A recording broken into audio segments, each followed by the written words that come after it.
Puisque vous avez du talent. Puisque vous avez du talent. Puisque vous avez du talent. Avec Laurent Grolus. Bonjour, bienvenue dans Puisque vous avez du talent, l'émission qui part à la rencontre des jeunes talents professionnels. Aujourd'hui, nous sommes en compagnie de Sylvia Wang. Bonjour Sylvia. Bonjour. Sylvia, vous avez 19 ans, vous êtes à ce jour la plus jeune qu'on reçoit dans cette émission. Vous êtes violoniste, vous avez rejoint l'Orchestre national de Belgique il y a un an seulement. Je pense que vous êtes la plus jeune musicienne de l'orchestre, c'est juste ça? Oui. Mais quand on est déjà membre d'un orchestre symphonique à 19 ans, je vous avoue que je suis un peu impatient de connaître votre parcours. Ça a commencé quand le violon pour vous et qui ont été vos professeurs? Racontez-nous ça, Sylvia Wang. Mais écoutez, en fait, je suis née dans une famille de musiciens. Donc ma mère est violoncelliste et mon père violoniste. Et c'est avec lui que j'ai commencé le violon vers 3 ans. Et c'est toujours c'est lui qui a été mon seul professeur. Mais sinon, voilà, mon parcours se limite un peu à ça, parce que je ne suis pas dans un conservatoire. Et donc je dirais que c'est mon papa qui m'a tout appris. Et d'ailleurs, je lui en suis très reconnaissant, parce que c'est grâce à lui que je suis à l'ONB. Donc voilà à peu près mon parcours. C'est pas parfois compliqué d'avoir son papa tout le temps près de soi, comme père, et puis à côté de ça, comme professeur? Mais je dirais que c'est très particulier d'avoir son papa comme professeur, ça c'est sûr.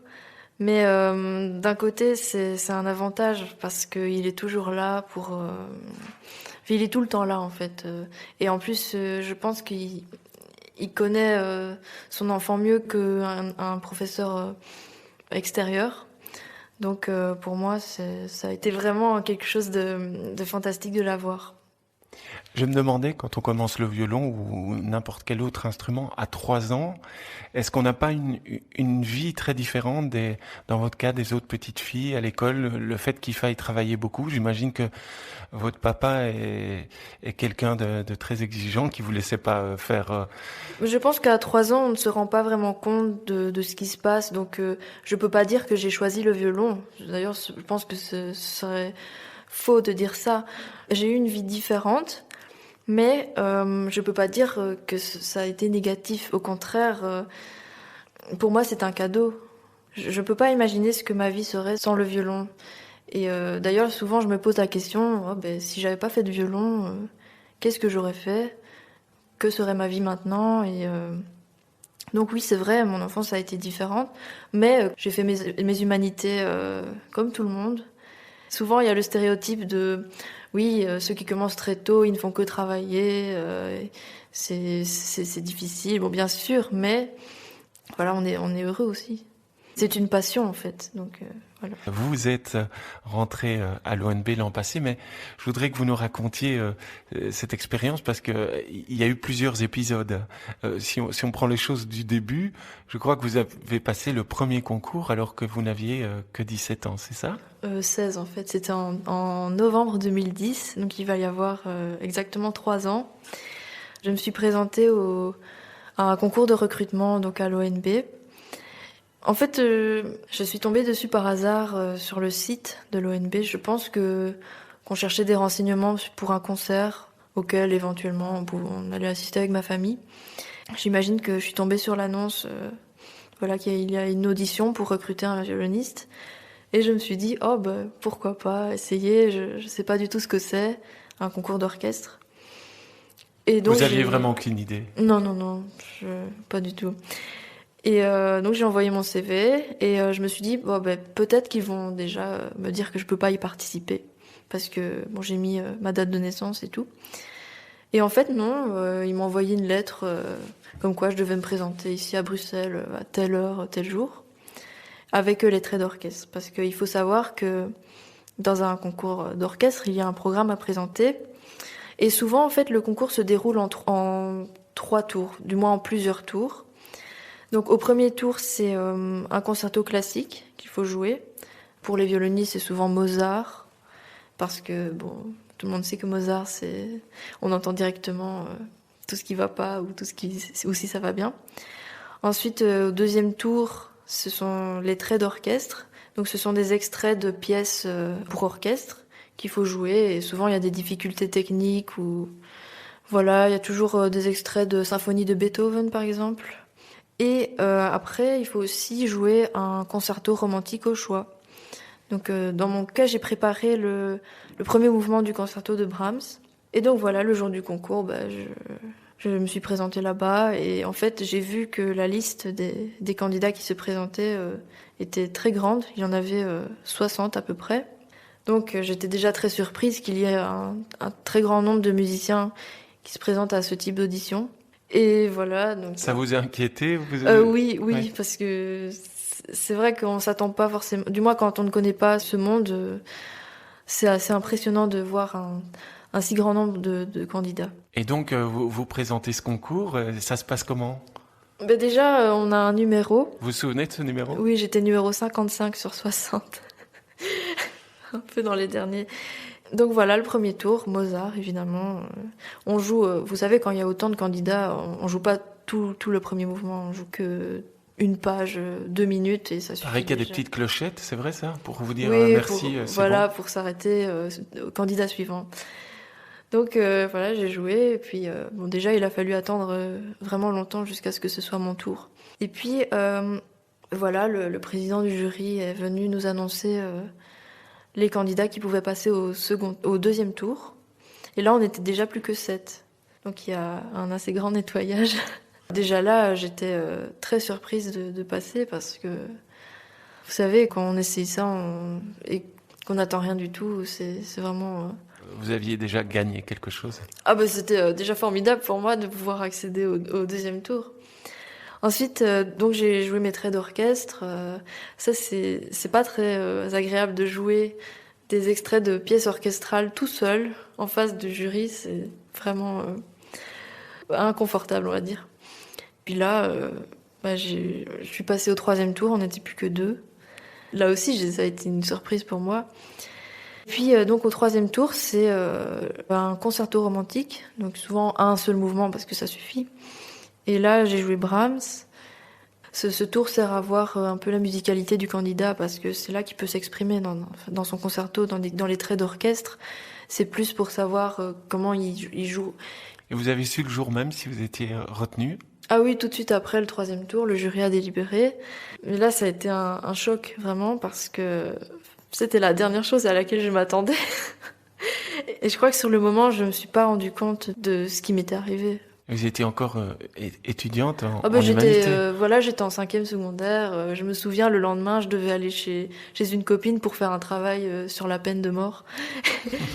Et donc voilà, quand on m'a annoncé que c'était moi qu'ils avaient choisi, mais c'était vraiment inimaginable parce que c'était vraiment improbable. Vous n'en reveniez pas ? Ah non, pas du tout. On va vous entendre dans la polonaise brillante en ré majeur de Henryk Wieniawski. C'est une pièce de répertoire que beaucoup d'entre vous vont reconnaître. Donc Sylvia Wang, notre invitée au violon, accompagnée de Leonardo Anglani au piano. Ça a été enregistré à Flagey en juillet 2013.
La polonaise brillante en ré majeur de Henryk Wieniawski, Sylvia Wang, notre invitée, était au violon, accompagnée du pianiste Leonardo Anglani. C'était enregistré à Flagey, Sylvia, au mois de juillet 2013. Sylvia Wang, je vous remercie beaucoup d'avoir été notre invitée. J'ai oublié de dire qu'on était ici dans les loges de l'Orchestre national de Belgique. On a piqué la loge du chef d'orchestre. On s'est pris pour un instant pour des chefs d'orchestre pendant cette heure. Merci beaucoup d'avoir été avec nous. Merci Sylvia. à vous. Je vous rappelle que vous pouvez podcaster cette émission pendant une semaine. Vous pouvez l'écouter en streaming pendant un mois. Et si vous êtes couche-tard, vous pouvez nous réécouter à 23h30 tout à l'heure. Toutes les infos de streaming, podcast et la programmation de cette émission sur notre site www.musique3.be. Cette émission était réalisée et présentée par Laurent Grolus. Puisque vous avez du talent, revient dimanche prochain dès midi. Dans un instant, la météo, puis les infos de 13h. À la semaine prochaine.